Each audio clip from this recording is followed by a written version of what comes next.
subscribe dulu guys.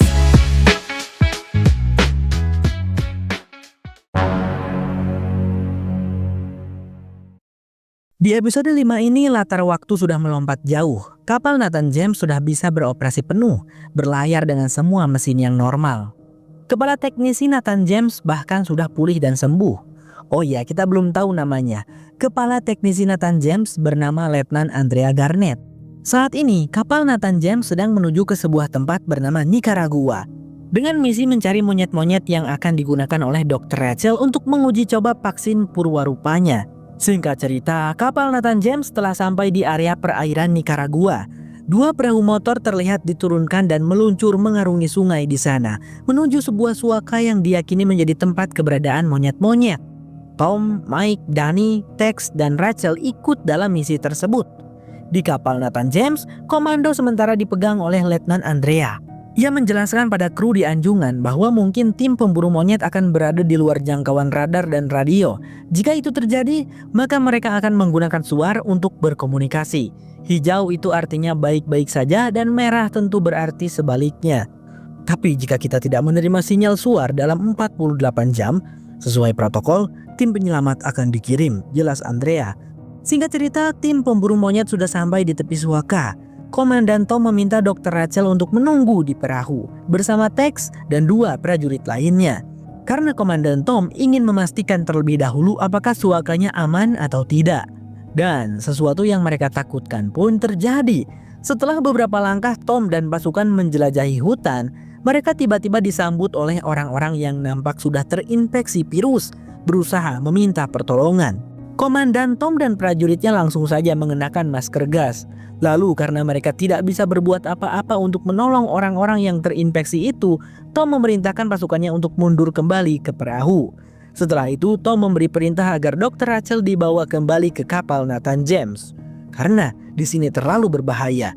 Tex dan satu prajurit diutus untuk membawanya, sementara Komandan Tom dan yang lainnya akan meneruskan pemburuan ke hulu sungai, menghindari orang-orang terinfeksi di area tersebut.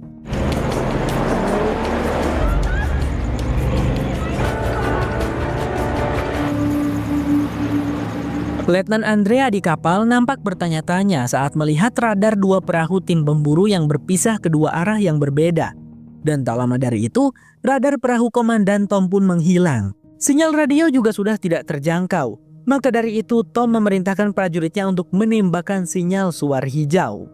Beberapa saat kemudian, dalam perjalanan ke hulu sungai, Tom dan rekan-rekan melihat sebuah pemandangan yang cukup aneh. Sebuah kapal yacht mewah tampak terdampar di tepi sungai dalam kondisi terbengkalai. Terdapat tulisan El Toro di kapal tersebut. Namun, di situ Komandan Tom memutuskan untuk mengabaikannya dan menyuruh timnya untuk tetap fokus pada misi. Singkat cerita, Tom dan rekan-rekan nampak sudah turun dari perahu motor, menyusuri hutan lagi untuk mencari monyet-monyet. Tapi, tiba-tiba salah satu kru yang bernama Will tanpa sengaja menginjak sebuah jebakan yang entah dipasang oleh siapa. Langsung saja di situ Tom memberi perintah untuk bersiap siaga, sementara dirinya menolong Will melepaskan jebakan tersebut dari kakinya. Will terlihat sangat kesakitan. Dan sedetik kemudian muncullah beberapa orang asing bersenjata yang langsung mengepung Komandan Tom bersama timnya.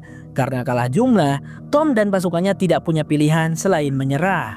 Persenjataan mereka pun dilucuti, lalu mereka dibawa ke sebuah tempat. Terlihat ada banyak warga di tempat tersebut.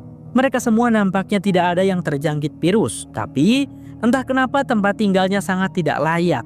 Mereka juga nampak takut pada orang-orang bersenjata yang membawa kelompok Tom.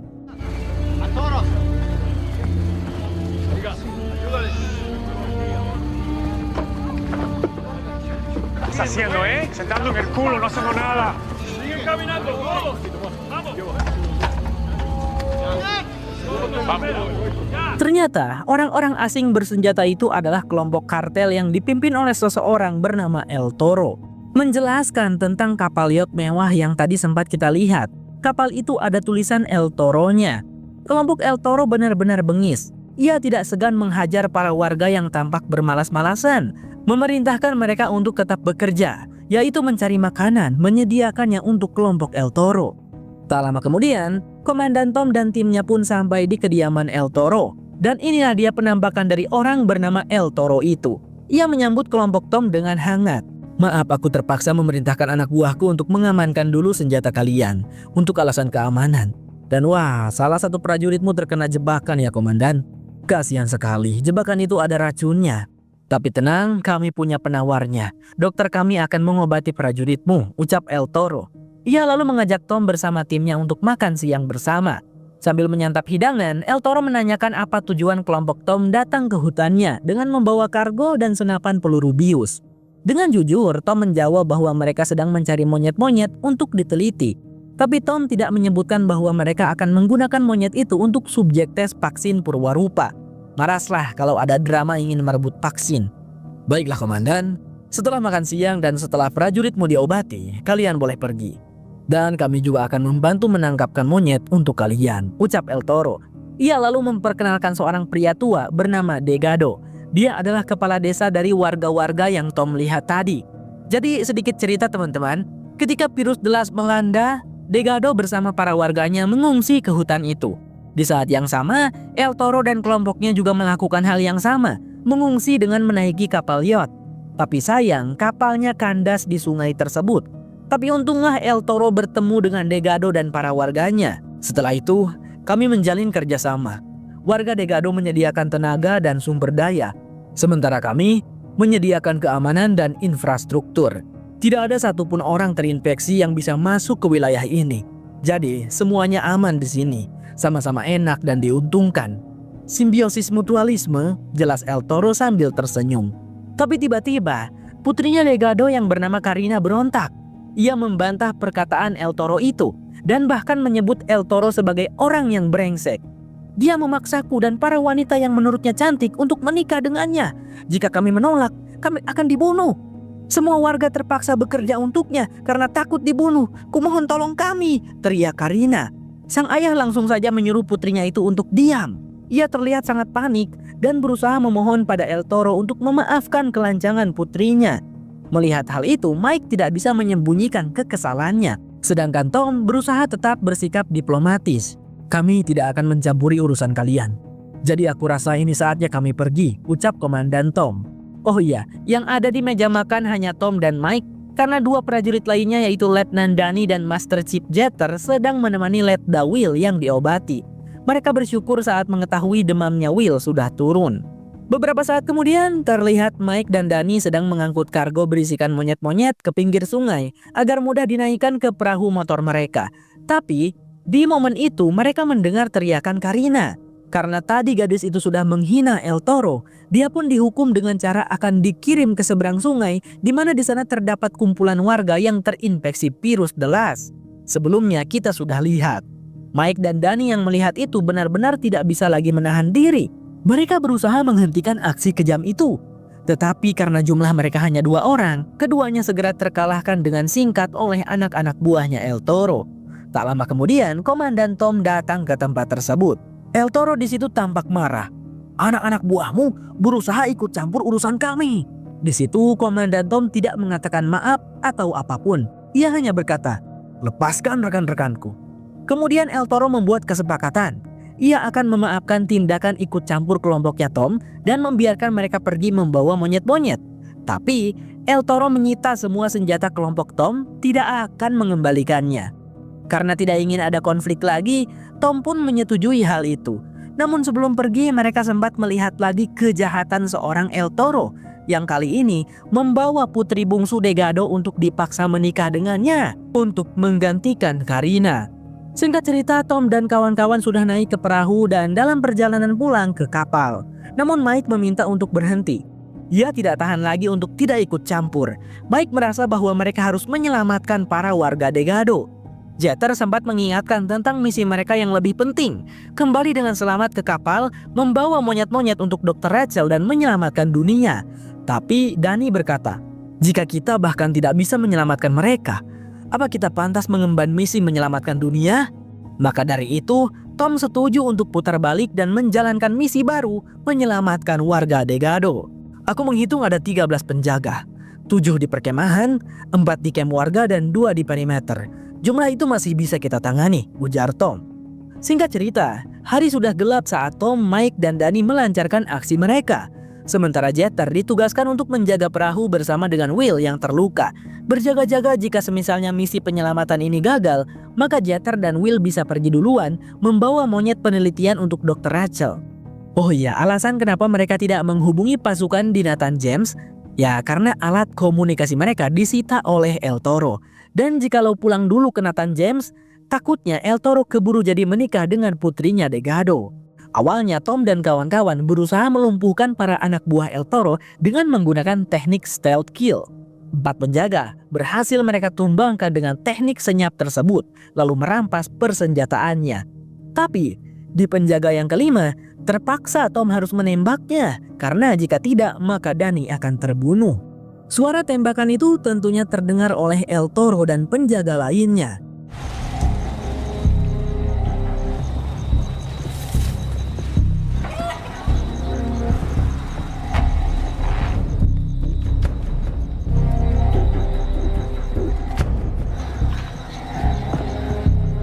Tiga sekawan itu berpencar untuk mencari keberadaan El Toro dan para anak buahnya. Danny harus berhadapan jarak dekat 1 lawan 1 melawan salah satu anak buah El Toro yang cukup pandai bela diri. Tapi pada akhirnya ia berhasil membunuh orang tersebut. Mike, ia juga baku tembak dengan 2 anak buah El Toro dan berhasil juga membunuh keduanya. Sementara Komandan Tom, ia berhasil membunuh 1 anak buah El Toro, lalu menanyakan keberadaan El Toro pada salah satu istri El Toro. Tentu saja istri yang terpaksa ya guys. Dia pergi ke arah sungai, melarikan diri, ucap wanita itu. Sementara itu di dekat pinggir sungai, El Toro tampak marah-marah karena salah satu anak buahnya melarikan diri menggunakan satu-satunya perahu motor yang mereka miliki. Kini El Toro hanya memiliki 3 anak buah yang tersisa. Untuk pertahanan, pria jahat itu lantas menodongkan pisau kepada putrinya Delgado. Namun Tom dan kawan-kawan segera melancarkan tembakan dari kegelapan, membunuh ketiga anak buahnya El Toro yang tersisa. Sehingga sekarang hanya tersisa El Toro sendirian. Ia pun memutuskan untuk menyerah agar tidak dibunuh. Sesuai hukum, aku hanya akan menjadi tahanan kan? Silakan, tangkap dan tahan aku. Tak masalah, ucap El Toro. Namun, seseorang tiba-tiba menusuknya dengan pisau dari belakang, hingga pria itu pun merenggang nyawa. Dan seseorang itu adalah Delgado yang sudah lama menaruh kebencian mendalam terhadap El Toro. Bagaimana tidak dendam guys, keluarganya direnggut darinya. Kini tempat ini milikmu Delgado, ucap Komandan Tom. Tetapi Delgado menggelengkan kepala. Tempat ini milik kami, jawab pria itu dengan bijak. Maksudnya tempat tersebut adalah milik dia bersama para warganya. Singkat cerita, keesokan harinya barulah Tom dan rekan-rekan berangkat menuju kapal Nathan James karena semalam harus beristirahat dulu. Dalam perjalanan, mereka melewati area kemarin yang dihuni oleh para warga terinfeksi. Masih mencoba berupaya meminta pertolongan pada kelompok Tom. Namun apa daya, saat ini tak ada apapun yang bisa mereka lakukan untuk menolong para warga malang itu.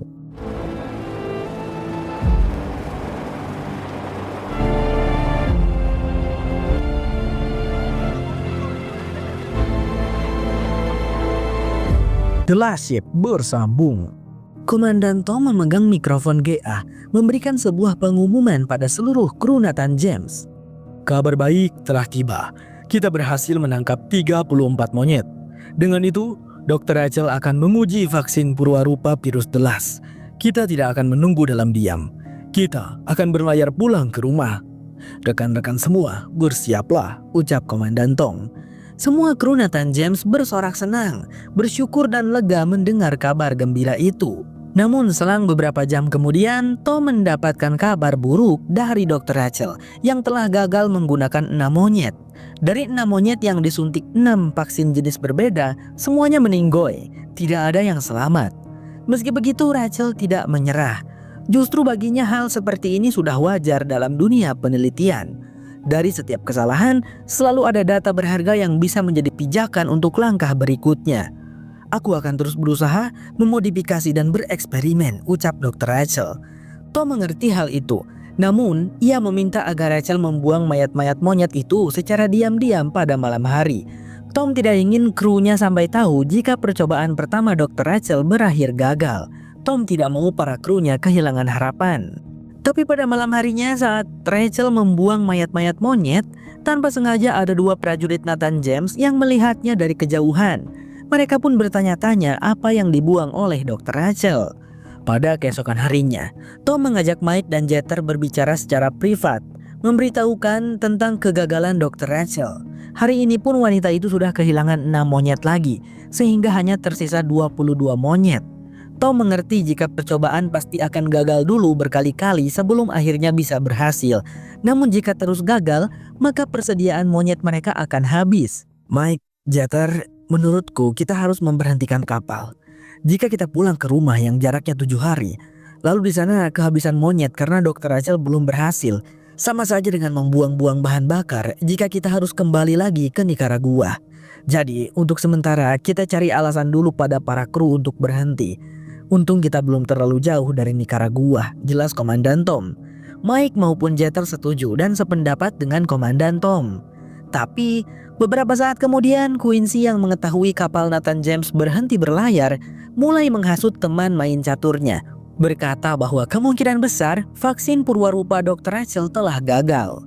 Seharusnya mereka meminta bantuanku, tapi Komandan Tom dan Rachel adalah orang keras kepala yang tidak mau mengakui kalau mereka salah. Percayalah Bernie, saat ini kita semua sedang tidak baik-baik saja, ucap Quincy menghasut. Di situ Bernie tidak mengatakan apa-apa dan hanya terdiam. Di tempat lain, tepatnya di ruang santai anak-anak Nathan James, tiba-tiba Letnan Danny tersungkur jatuh dan suhu tubuhnya sangat panas. Komandan Tom dan Dr. Rachel segera datang ke sana untuk memeriksa. Para kru yang berada di ruangan itu panik dan takut. Apakah Letnan Danny terjangkit virus? Terus kita gimana dong? Ujar mereka. Dr. Rachel meminta mereka untuk tenang. Setelah dari Nicaragua, ia melakukan tes pada semua anggota tim pemburu dan tidak ada satu orang pun yang terjangkit. Letnan Danny sakit bukan karena virus, mungkin karena hal lain, jelas Rachel. Dr. Rios pun dipanggil, tapi dalam perjalanan ke sana, si dokter sudah mengenakan pakaian pelindung lengkap, membuat para kru yang melihatnya menjadi panik dan takut. Ia pun sedikit kena marah oleh Dr. Rachel, tapi di situ Dr. Rios membela diri. Ini kan buat perjagaan.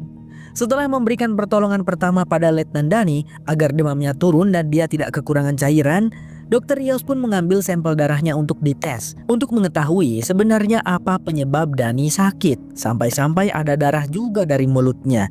Selama waktu tes itu yang diperkirakan agak lama, Dr. Rios menyarankan Komandan Tom untuk melockdown kapal, serta memerintahkan seluruh kru untuk mengenakan pakaian pelindung dan masker gas, berjaga-jaga untuk kemungkinan yang terburuk. Meskipun di situ Dr. Rachel tampak tidak setuju. Namun Komandan Tom tampaknya sependapat dengan Dr. Rios. Ia pun menghubungi Mike dan memintanya untuk mengumumkan lockdown pada seluruh kru hingga proses tes sampel darah Letnan Danny selesai. So, I say again, close all hatches, CBR gear, and filter canisters. This is all ventilation. DCA, departmental damage control. Close all hatches and seal canisters.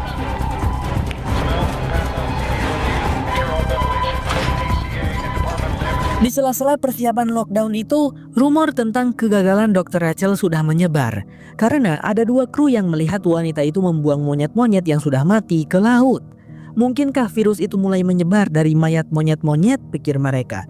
Chief Jeter sebisa mungkin meredam kepanikan tersebut, meminta semua orang untuk tenang dan tetap berpikir positif. Di saat yang sama, Kara merasa sangat khawatir pada Danny. Ia pun dengan tergesa-gesa berlari menuju ruangan tempat di mana Danny berada. Ketika dia masuk, Komandan Tom nampak marah karena tidak seharusnya Kara datang ke tempat itu. Maaf Komandan, tadi aku dan Letnan Danny makan siang bersama. Jadi jika dia terjangkit virus, kemungkinan aku juga, ucap Kara berbohong. Selang beberapa saat kemudian, Dr. Rios pun mengabari Komandan Tom bahwasanya memang benar penyakit Danny bukanlah karena virus delas, melainkan demam berdarah. Semua orang pun lega mendengarnya. Meski begitu, demam berdarah bukan penyakit yang sepele. Danny harus mendapatkan perawatan yang tepat selama 24 jam ke depan. Serahkan saja semua itu pada Dr. Rios. Wakil Komandan Mike memberikan pengumuman pada seluruh kru untuk memberhentikan sistem lockdown, serta melepas pakaian pelindung beserta masker gas karena semuanya sudah aman terkendali. Kembali lagi ke ruangan santai kru Nathan James. Tom meminta semuanya untuk keluar dari ruangan itu, kecuali Kara. Saat ini Tom terlihat marah karena ia akhirnya mengetahui bahwa Kara diam-diam menjalin hubungan dengan Danny. Tom pun mengingatkan apa dampak buruk yang sudah terjadi. Pertama, saat misi melarikan diri dari pangkalan Gitmo, kapal Nathan James hampir saja menabrak terumbu karang karena keterlambatan Kara dan Dani. Lalu sekarang, seandainya Kara benar-benar terinfeksi virus, alih-alih mengkarantina diri sendiri di ruangan tertutup, ia lebih memilih berlari menuju tempat ini, menyebarkan virusnya pada seluruh awak kapal. Tidak bisa berpikir jernih. Komandan Tom di situ mengingatkan bahwasanya Kara dan Dani sudah bersumpah untuk saling melindungi sesama anggota AL. Jadi Tom meminta Kara untuk menepati sumpahnya. Di sisi lain, terlihat Tex berusaha menghibur Rachel yang nampak sedang dilanda kesedihan karena orang-orang mulai meragukannya. Ragu apakah benar Dr. Rachel bisa membuat vaksin. Tex sendiri masih 100% yakin. Aku bisa melihat kekuatan di dalam dirimu, Dok. Jadi aku tahu kau pasti bisa. Jangan menyerah pokoknya, ucap Tex sambil tersenyum. Setelah itu ia beranjak pergi. Beberapa saat kemudian saat Tom sedang berbincang dengan Mike, Jeter menghampiri mereka dan menyampaikan kabar penting. Ia menjelaskan bahwa 16 prajurit relawan mengajukan permintaan untuk turun dari kapal. Secara teknis, hal itu sah karena penugasan mereka memang telah berakhir setelah misi uji coba senjata di Arktik. Oh ya, sebelumnya Bang Sen sempat menyebut mereka itu anggota wajib militer guys, tapi salah, seharusnya prajurit relawan ya, bukan anggota wajib militer. Masalahnya jika permintaan itu disetujui, dampaknya bisa merusak moral kru Nathan James lainnya. Keputusan tersebut bisa memicu lebih banyak orang untuk ikut pergi, sekaligus menanamkan keyakinan bahwa tidak ada lagi harapan di kapal ini. Namun jika Tom menolaknya, maka ia akan melanggar aturan dan beresiko dicap sebagai pemimpin otoriter, sama seperti El Toro. Jadi sekarang Tom harus berpikir keras, memikirkan cara terbaik untuk menghadapi hal tersebut. Di sisi lain, Bernie ternyata juga salah satu prajurit relawan yang mengajukan diri turun dari kapal. Saat ini sepertinya ia sudah cukup akrab dengan Quincy. Bahkan bisa dibilang Bernie terpengaruh oleh perkataan Quincy. Di situ Quincy pun meminta Bernie untuk mengajaknya, karena bagi Quincy sudah tidak ada gunanya lagi ia berada di kapal Nathan James. "Tapi apakah Komandan Tom akan melepasmu?" tanya Bernie. "Ya, tentu saja. Kau bilang saja bahwa kalian tidak akan bisa bertahan di daratan tanpaku. Karena kenyataannya memang benar begitu. Kalian akan membutuhkanku," jelas Quincy. Oh ya teman-teman, sebelumnya Bang Sen pernah bilang kalau Bernie ini adalah kepala koki. Memang benar, prajurit relawan yang menjabat sebagai kepala koki. Pada sore harinya, Komandan Tom mengumpulkan semua prajurit Nathan James di dek penerbangan. Di situ Tom meminta maaf karena dirinya mungkin telah mengambil langkah yang salah. "Awalnya, aku pikir sebaiknya menyembunyikan fakta yang buruk untuk melindungi kalian, agar kalian tidak kehilangan harapan. Tapi justru hal itulah yang menyebabkan kekhawatiran dan aku telah mengecewakan kalian. Maka dari itu, mulai sekarang aku akan memperbaikinya rekan-rekan sekalian. Dimulai dari pekerjaan lab Dr. Rachel, kami tidak akan menyembunyikannya lagi," ucap Tom sambil membuka pintu anjungan helikopter tempat di mana lab Dr. Rachel berada. Setelah itu Tom mempersilahkan Rachel untuk berbicara, memberitahukan bagaimana perkembangan penelitian vaksinnya dengan jujur dan lengkap. Di situ Rachel pun menjelaskan bahwa percobaan vaksinnya belum ada yang berhasil, semuanya gagal. Tapi bukan berarti itu adalah sesuatu yang buruk, karena tidak pernah ada vaksin yang langsung berhasil sempurna di percobaan pertama kali. Hari ini mungkin aku masih gagal, besok juga mungkin masih gagal. Tapi satu janjiku pada kalian, bahwa tidak ada hal yang bisa menghentikanku untuk terus berusaha menciptakan vaksin virus The Last, ujar Dr. Rachel. Setelah itu Komandan Tom kembali mengambil alih kendali. Dengan suara tegas namun penuh keyakinan ia berkata, "Mempercayai seseorang memang mudah saat mereka berada di puncak kesuksesan. Tapi kita harus berbeda. Aku ingin kita semua tetap saling percaya bahkan ketika kita jatuh dan gagal. Tetap berdiri bersama, terus berjuang dan tidak pernah kehilangan harapan. Karena itulah prinsip yang akan menjaga kita tetap hidup," tegas Komandan Tom. Ia juga membahas keinginan sebagian anggota yang ingin turun dari kapal. Tom menegaskan bahwa ia tidak akan melarang siapapun yang telah membulatkan tekad. Bahkan, Tom mengucapkan terima kasih kepada mereka karena telah mengabdi dan menyelesaikan tugas dengan sangat baik. "Jika kalian sudah memantapkan hati, datanglah ke dek penerbangan besok pagi pukul 7. kami akan menyiapkan perahu serta perbekalan yang cukup, ucap Tom. Singkat cerita, keesokan paginya di dek penerbangan, Tom menemui para prajurit relawan yang sebelumnya menyatakan ingin turun dari kapal. Namun, di luar dugaan, pagi itu mereka justru meminta untuk ditugaskan kembali di kapal Nathan James. Mendengar hal itu, Tom tersenyum bangga. Tanpa ragu, ia pun menerima keputusan mereka dan secara resmi mengembalikan status para relawan tersebut sebagai bagian dari kru.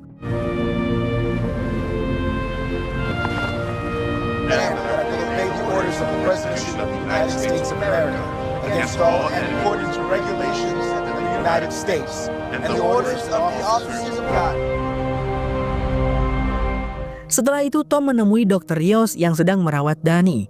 Katanya Dani sudah membaik dan hanya perlu beristirahat saja sampai dia sembuh total. Kara juga ada di sana. Setelah Dr. Rios pergi, Tom mengungkapkan bahwa Letnan Dani adalah salah satu perwira terbaik yang pernah mengabdi bersamanya. Meski begitu, saat sudah sembuh Tom tetap akan memberikan hukuman padanya berupa penambahan jam tugas berjaga selama 2 minggu.